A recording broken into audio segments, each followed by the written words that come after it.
There are some relationships in life that begin with care, with kindness, with a gentle hand extended in someone's darkest hour. But what happens when that care becomes something else entirely? What happens when the person you trust to heal you becomes the very person who unravels your world? What happens when love, or what we mistake for love, crosses lines that should never be crossed? This is the story of a private nurse who fell in love with her patient and how that love destroyed everything it touched. Before we dive deeper into this haunting case, if stories like this fascinate you, if you want to understand the hidden psychology behind human behavior, then please hit that like button and subscribe to the channel. Your support helps us bring you more stories that matter, stories that reveal the complicated truth about love, lies, and crimes. The story begins not with passion, but with pain. Michael Richardson was 42 years old when the accident happened. He was driving home from work one rainy November evening when his car was struck by a drunk driver running a red light. The impact shattered his spine, broke both legs, fractured his ribs, and left him clinging to life in an intensive care unit for 3 weeks. When he finally stabilized, the doctors delivered news that would change everything. He would survive, but he would never walk again. His world, once filled with independence and control, collapsed into a hospital bed barely wide enough to contain his broken body. Michael had been a successful architect, someone who designed spaces for other people to live their lives. Now he could barely move without assistance. The transformation was devastating. His wife of 15 years, Amanda, tried her best at first. She visited every day, held his hand, whispered reassurances. But as the weeks turned into months, as the reality of lifelong care began to settle in, something shifted in her eyes. The woman who had promised to stand by him in sickness and in health began to pull away.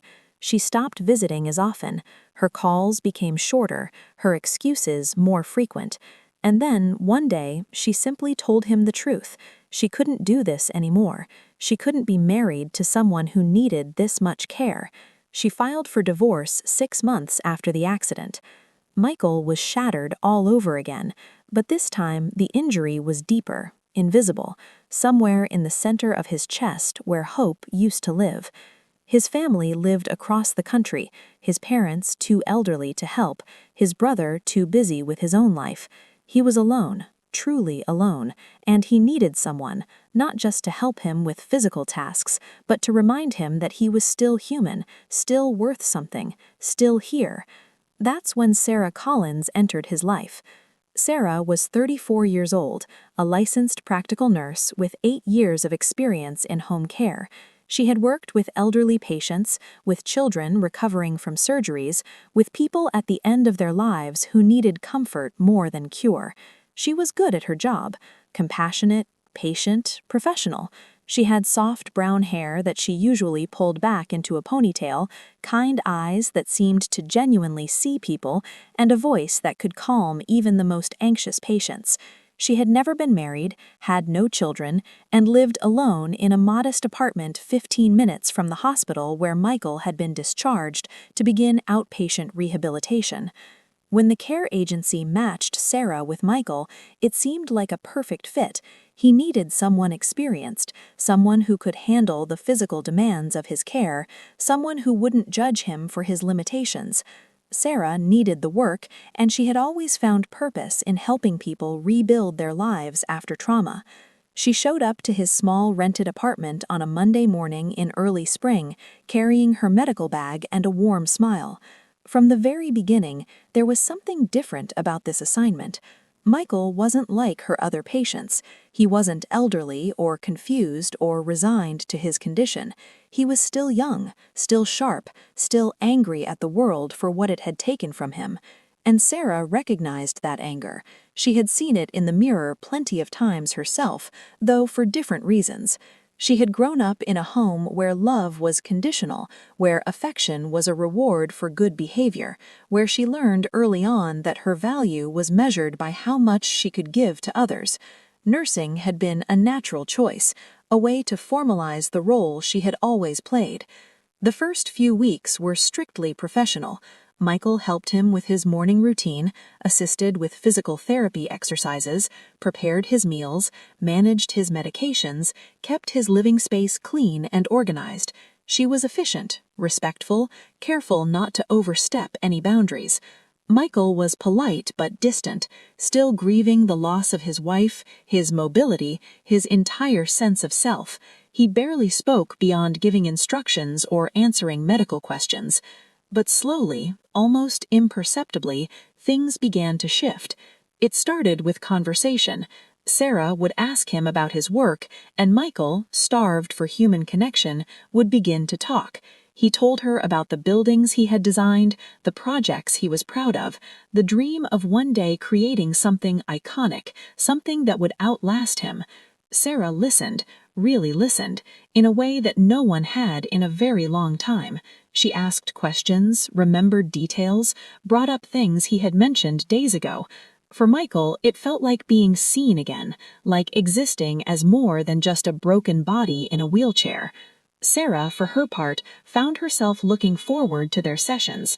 Michael was intelligent, creative, vulnerable in ways that made her feel needed in a deeper way than simply providing physical care.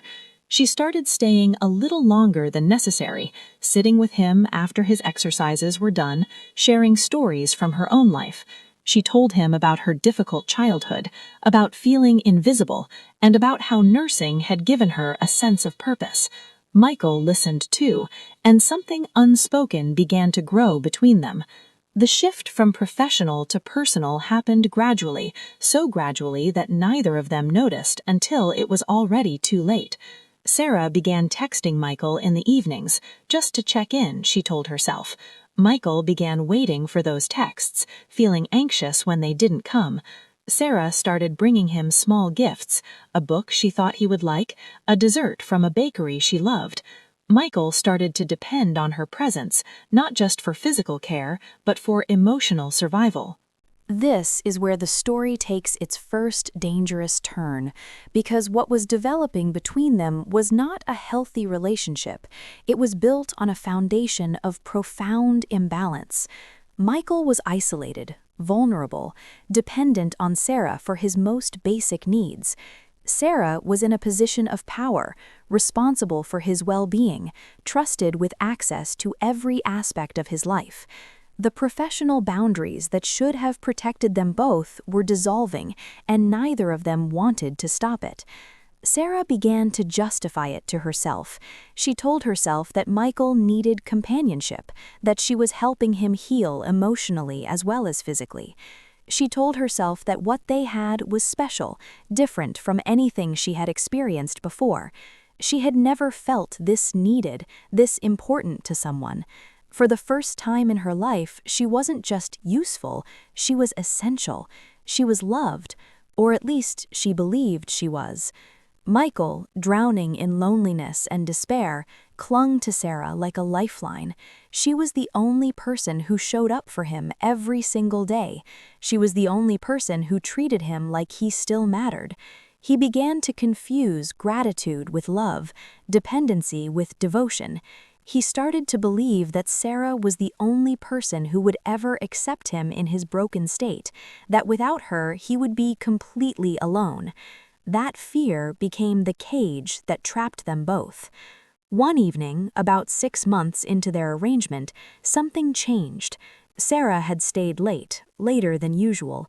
They had been watching a movie together, something Michael used to do with his ex-wife, and the familiarity of it, the comfort of having someone beside him, overwhelmed him. He reached for Sarah's hand. She didn't pull away. He looked at her, and she looked back, and in that moment, all the unspoken feelings, all the growing attachment, all the need and loneliness and desperation came rushing to the surface. They kissed, and with that kiss, they crossed a line that could never be uncrossed. Sarah knew it was wrong. Some part of her, the part that had been trained in ethics and professional boundaries, screamed at her to stop, But another part of her, the part that had always been starving for love and validation, told her this was different, this was real, this was what she had been waiting for her entire life.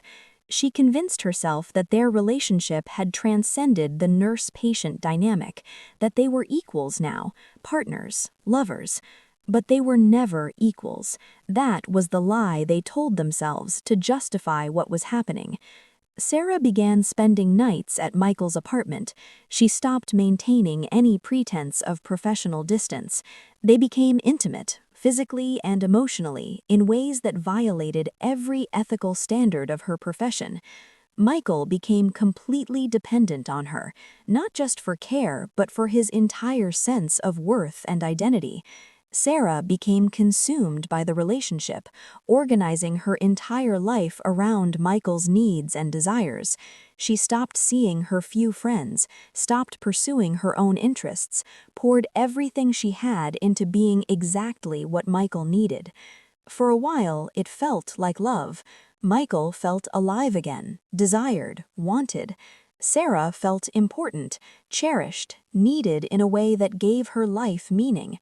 They existed in a bubble, isolated from the outside world, convinced that their connection was pure and true despite how it had begun.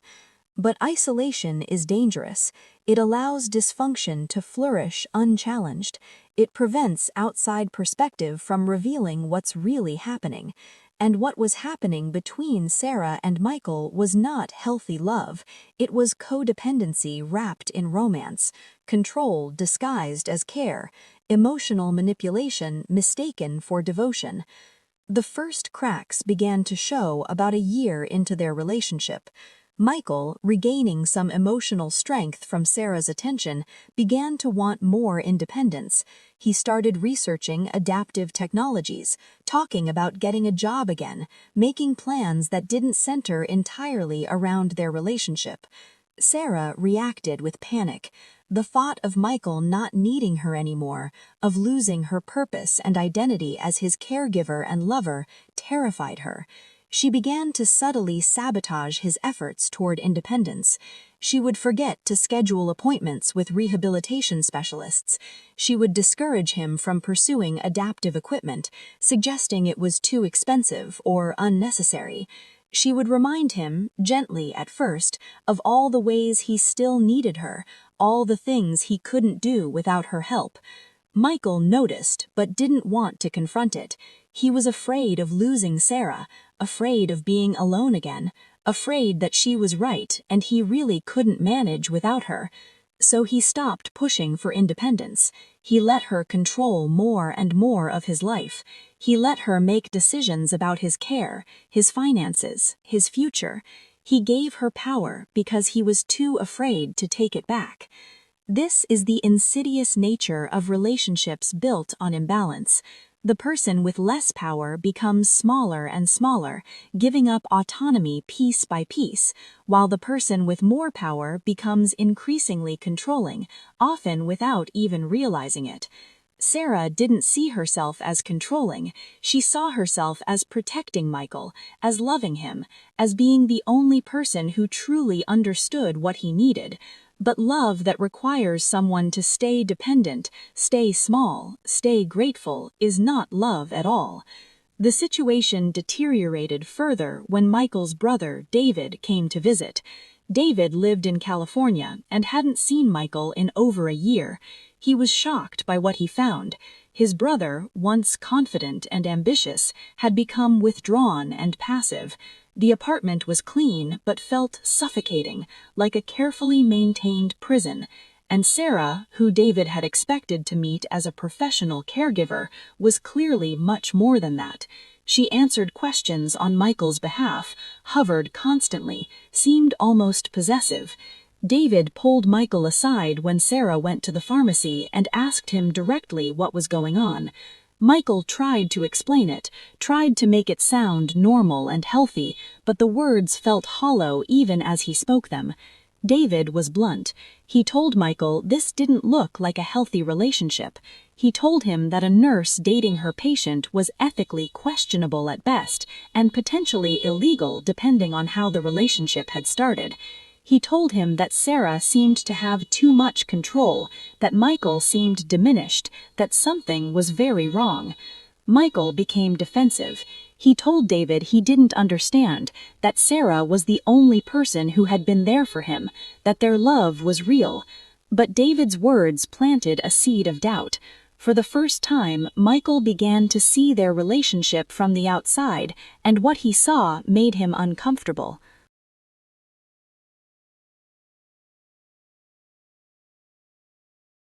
That night, Michael tried to talk to Sarah about boundaries, about maybe seeing other people socially, about him wanting to try living more independently. Sarah's reaction was immediate and intense. She cried. She accused him of not appreciating everything she had sacrificed for him. She reminded him of how alone he had been, how broken, how she had put him back together. She told him she had given up everything for their relationship, that she loved him more than anyone ever would, that leaving her would destroy her. She made him feel guilty for even suggesting distance. This is emotional manipulation, though neither of them would have called it that. Sarah genuinely believed she was expressing her feelings, fighting for their relationship. But she was also using Michael's fear and guilt to maintain control, to keep him dependent, to prevent him from making choices that threatened her sense of identity and purpose. Michael backed down. He apologized. He reassured Sarah that he loved her, that he wasn't going anywhere. But the conversation had changed something. He couldn't unsee what David had pointed out. He couldn't unfeel the suffocation that had been building for months. Over the next few weeks, Michael began to secretly research his options. He looked into other caregiving services, he contacted a lawyer about his legal rights. He started to understand that what had happened between him and Sarah, while it felt consensual, existed in a gray area of power dynamics and professional ethics that made true consent questionable. He realized that Sarah had been in a position of authority and trust when their relationship began, that he had been vulnerable and dependent, that the imbalance between them had tainted everything that came after. He made a decision. He was going to end the relationship and hire a different caregiver. It wasn't going to be easy, but it was necessary. He needed to reclaim his life, his autonomy, his sense of self. He waited for the right moment, rehearsed what he would say, tried to prepare himself for Sarah's reaction. But Sarah found out before he could tell her. She saw emails on his computer, messages to other caregiving agencies, notes about legal boundaries and professional misconduct. She confronted him, and this time there were no tears, no apologies, there was rage. She accused him of betrayal, of using her, of destroying her life after she had given up everything for him. She told him he would never survive without her, that no one else would ever care for him the way she did, that he was making a terrible mistake. Michael, finding strength he didn't know he still possessed, stood firm. He told her their relationship was over. He told her she needed to leave and that he would be hiring someone else to provide his care. He told her he was grateful for what she had done, but that they had crossed boundaries that never should have been crossed. Sarah refused to accept it. She begged, she threatened, she cycled between love and anger and desperation. When Michael wouldn't change his mind, she did something that revealed just how distorted the relationship had become.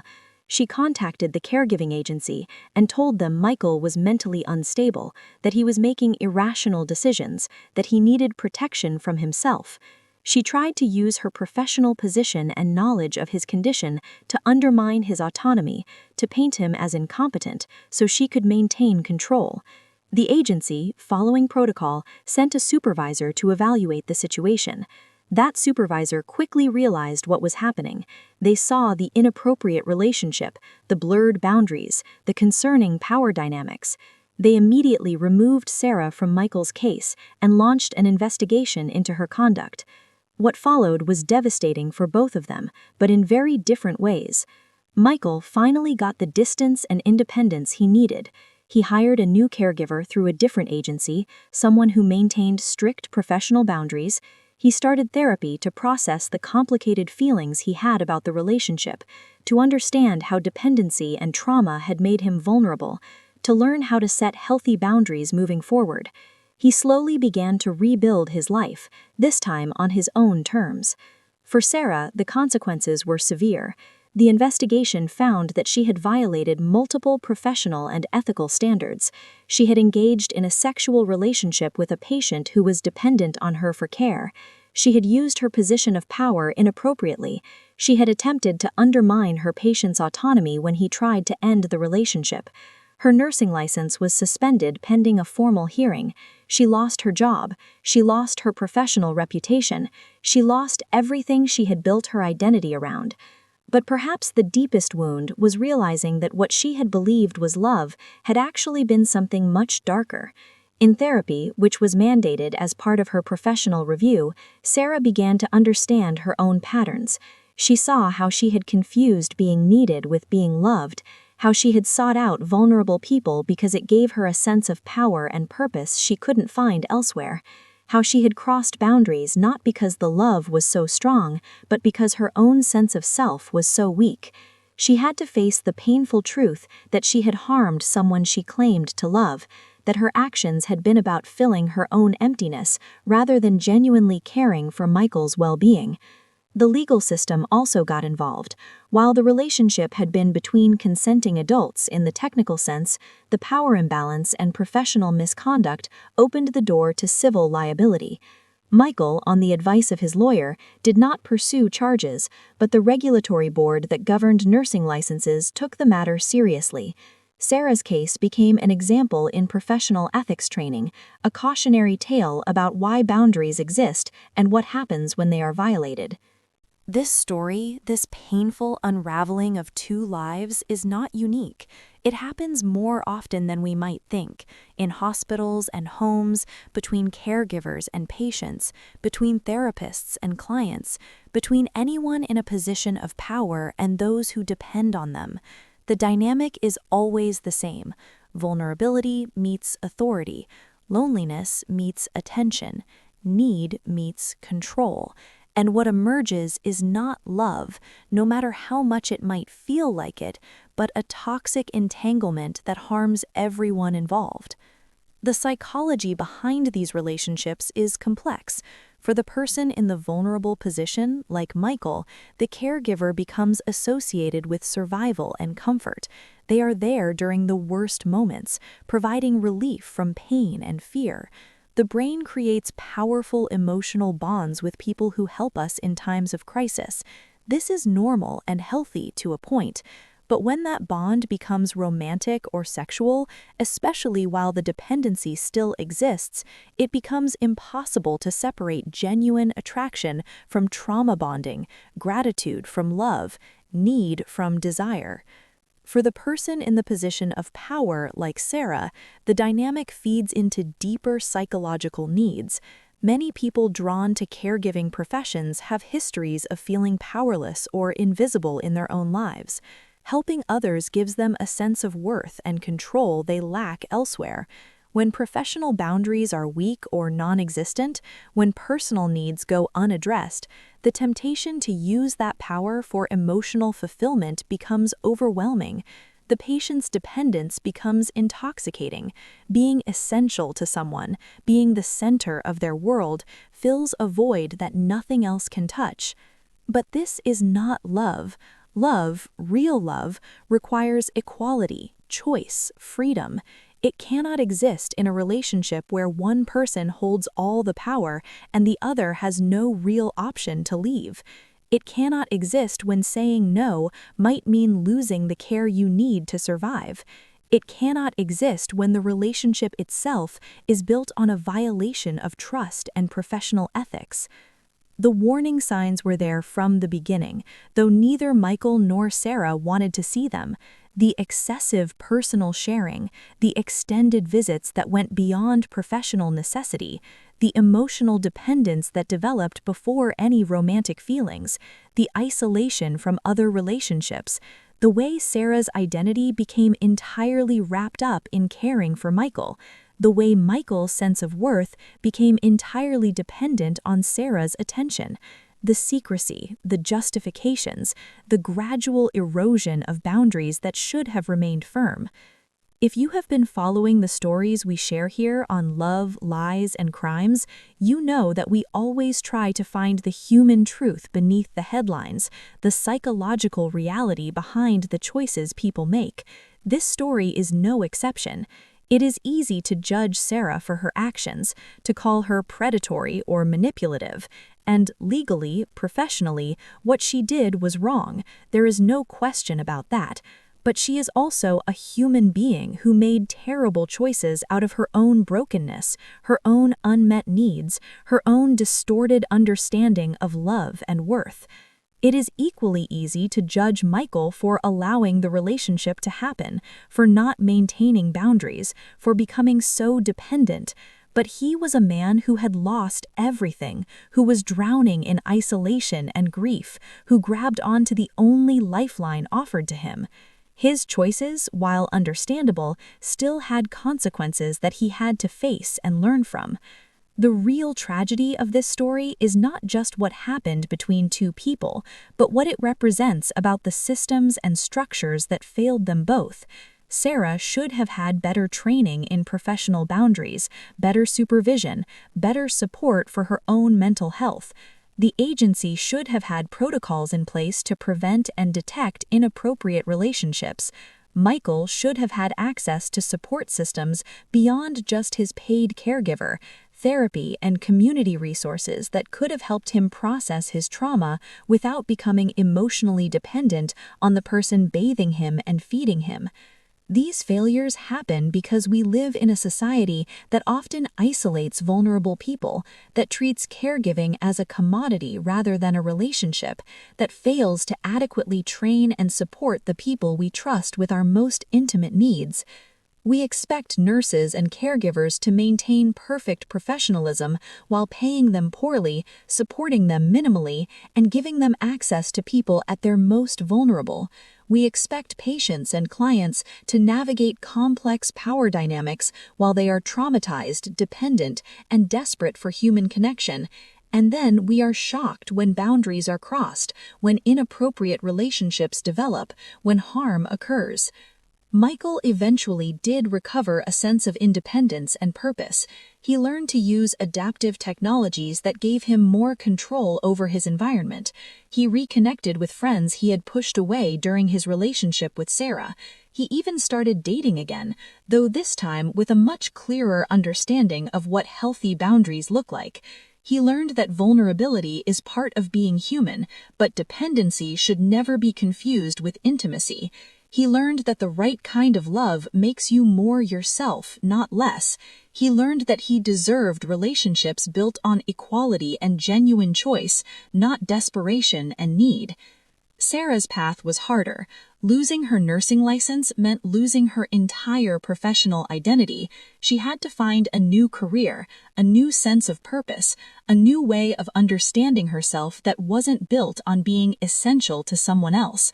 The therapy was painful, forcing her to confront childhood wounds she had been avoiding for decades, patterns of behavior she had never questioned, beliefs about love and worth that had been distorted from the very beginning. But slowly, painfully, she began to build a healthier sense of self. She learned that her value did not depend on how much she could give to others, that being needed was not the same as being loved, that control dressed up as care was still control. She eventually found work in medical billing, something that used her healthcare knowledge without putting her in direct contact with vulnerable patients. She maintained her therapy, joined support groups, started to build friendships that were reciprocal rather than one-sided. She never fully forgave herself for what happened with Michael, but she learned to carry that guilt as a reminder rather than a weapon. She learned that acknowledging harm is the first step toward not repeating it. Years later, Sarah would sometimes think about Michael, wonder if he was okay, hope that he had found the life he deserved. She never contacted him. That would have been another boundary violation, another attempt to center her own needs over his well-being. The kindest thing she could do was let him move on completely, without her presence in his life in any form. That restraint, that acceptance of consequences was perhaps the most mature and loving choice she ever made regarding him. The lessons from this story are uncomfortable because they force us to examine dynamics that exist all around us. How many relationships are built on imbalance disguised as love? How many people confuse being needed with being valued? How many caregivers, teachers, therapists, counselors, or others in positions of trust have crossed or come close to crossing similar lines? How many vulnerable people have felt trapped in relationships with the very people supposed to help them? These questions don't have easy answers. Human beings are complicated. We bring our wounds and needs into every interaction. We make mistakes. We cross lines. We hurt people even when we believe we are loving them. But that doesn't mean we are powerless to do better. It means we need to be honest about the realities of power, dependency, and vulnerability. It means we need to create systems that protect people rather than exposing them to harm. It means we need to do the hard work of addressing our own brokenness before we take on responsibility for others. If you are in a caregiving profession, this story is a warning. Pay attention to your motivations. Notice when you start to need your patients or clients more than they need you. Recognize when you are using your position to meet emotional needs that should be addressed elsewhere. Seek supervision, therapy, support. Maintain boundaries even when they feel artificial or unnecessary. Remember that the power you hold is not yours to use for personal fulfillment. It is a trust, and violating that trust has real consequences for real people. If you are in a position of vulnerability, receiving care from others, this story is also for you. You deserve professional, respectful care that honors your dignity and autonomy. You deserve relationships built on genuine equality and choice. If someone in a position of power over you begins to blur boundaries, if they start to make you feel like you owe them something beyond professional courtesy, if they use your dependency to control or manipulate you, that is not love. That is exploitation, even if it feels gentle, even if it comes wrapped in affection and attention. The difference between healthy care and unhealthy entanglement is not always obvious in the moment, but there are signs. Healthy professional relationships maintain clear boundaries. They encourage your independence rather than your dependence. They respect your right to make your own choices, even choices the caregiver disagrees with. They do not require secrecy or isolation. They do not make you feel guilty for wanting distance or different care. They do not center the caregiver's emotional needs over your well-being. Unhealthy relationships do the opposite. They blur boundaries and justify it as connection. They discourage your independence because it threatens the dynamic. They make you feel like you owe the caregiver your loyalty, gratitude, or affection beyond what is appropriate. They isolate you from other sources of support. They make you feel guilty or afraid when you try to assert your autonomy. They prioritize the caregiver's emotional needs, making you responsible for their happiness or stability. Learning to recognize these patterns can protect you, whether you are giving or receiving care. It can help you build relationships that are genuinely healthy and supportive rather than toxic and consuming. This story also raises important questions about accountability and punishment. Sarah lost her license, her career, her reputation. Were those consequences appropriate? Some would argue they were too harsh, that she was a person struggling with her own issues who made mistakes out of emotional need rather than malicious intent. Others would argue they were too lenient, that she exploited a vulnerable person and deserved criminal charges. The truth probably lies somewhere in between. Consequences serve multiple purposes. They punish wrongdoing, yes, but they also protect future potential victims, deter others from similar behavior, and ideally provide opportunities for rehabilitation and growth. Sarah's consequences accomplished some of these goals. They removed her from a position where she could harm others. They sent a message to other caregivers about the seriousness of boundary violations. They forced her to confront her behavior and seek help. But consequences alone do not prevent future harm. Real prevention requires systemic change. It requires better training, better supervision, better support for caregivers. It requires creating environments where people feel safe reporting boundary violations without fear of retaliation. It requires addressing the loneliness and isolation that makes vulnerable people so susceptible to inappropriate relationships. It requires cultural shifts in how we think about power, care, and consent. Michael's story is a reminder that victims of inappropriate professional relationships are often not recognized as victims because they appear to consent. But consent in the context of significant power imbalance is complicated. Can you truly freely consent when the person is also responsible for your physical survival? Can you truly freely say no when doing so might mean losing the only support you have? Can you truly freely choose when you are isolated, vulnerable, and desperate for human connection? The legal and ethical frameworks around these questions are still evolving. We are slowly recognizing that certain relationships, by their nature, cannot involve truly free consent, even between adults.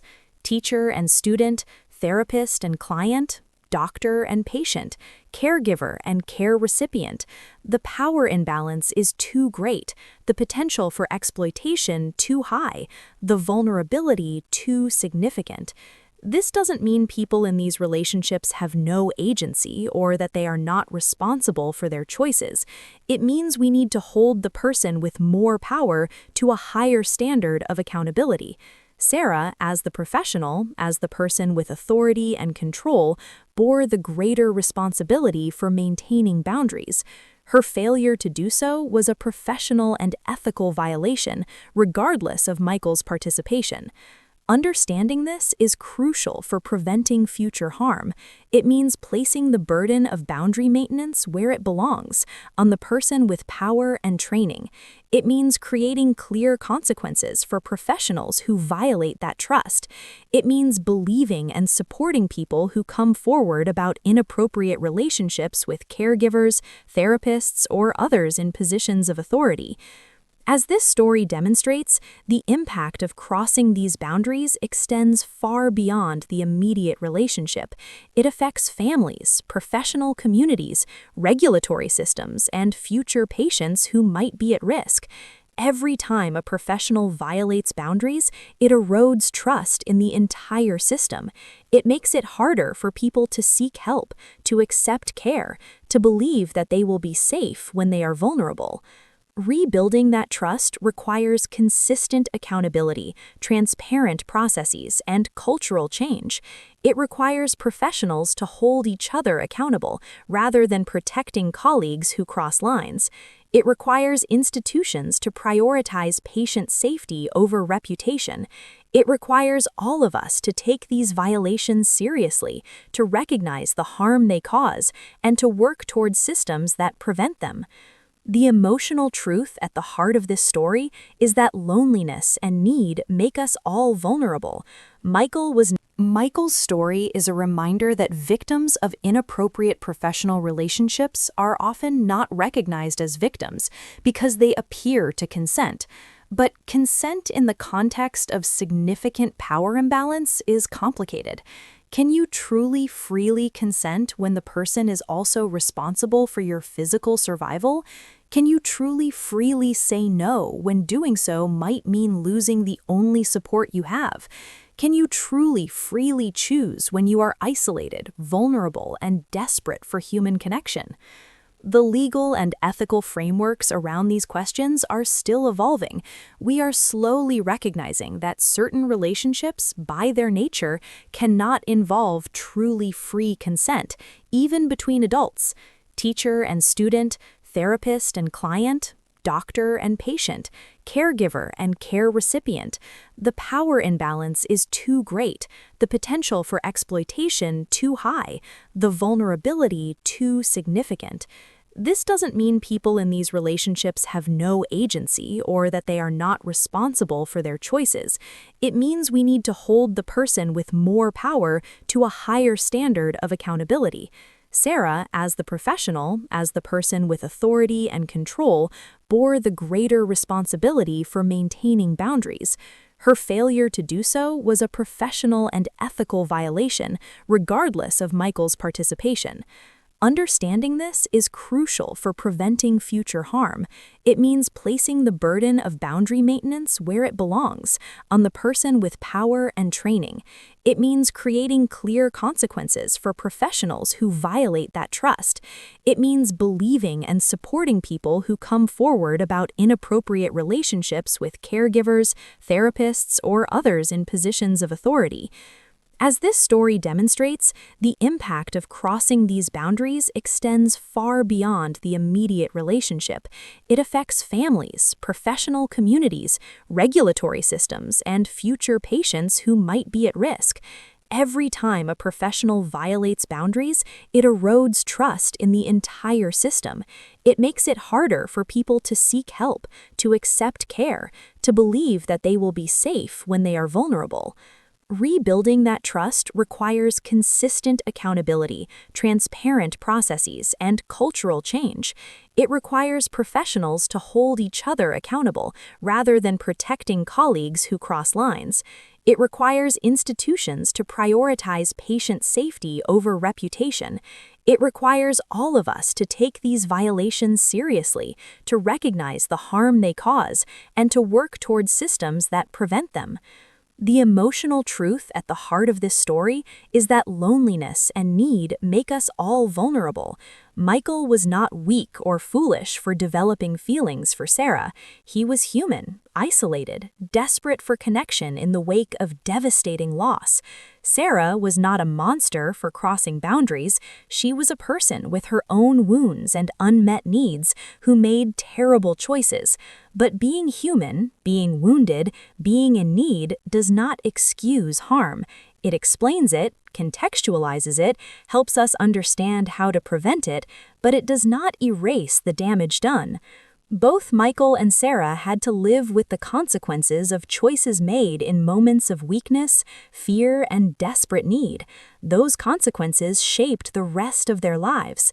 Michael carried wariness about trusting caregivers, about opening himself to intimacy, about his own judgment. Sarah carried shame, loss, and the knowledge that she had violated her own values and harmed someone she claimed to love. These burdens are real and lasting, proof that actions have consequences that extend far beyond the moment of choice. If there is hope in this story, it lies in the capacity for growth and change. Michael learned to build healthier relationships and reclaim his autonomy. Sarah learned to address her deeper wounds and find worth beyond being needed.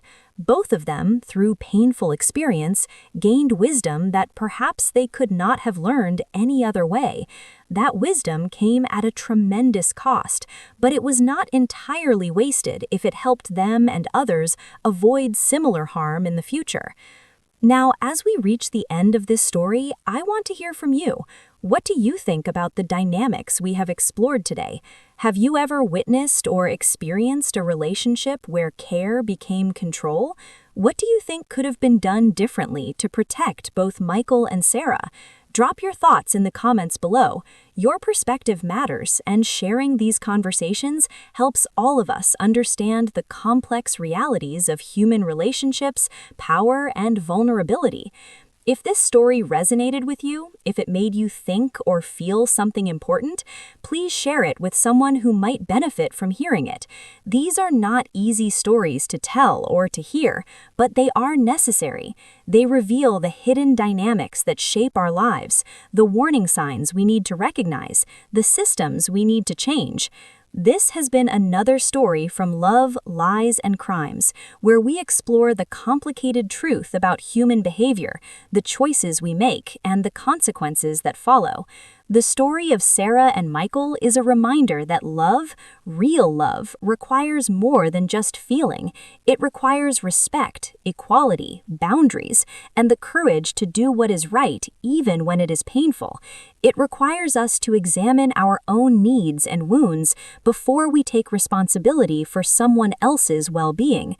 It requires systems and communities that protect the vulnerable rather than exposing them to harm. The line between care and control, between love and dependency, between helping and harming is often thinner than we want to believe. Navigating that line requires honesty, self-awareness, professional integrity, and a genuine commitment to the well-being of others over our own needs. It requires all of us, whether we are giving or receiving care, to pay attention to power dynamics, to respect boundaries, to speak up when something feels wrong.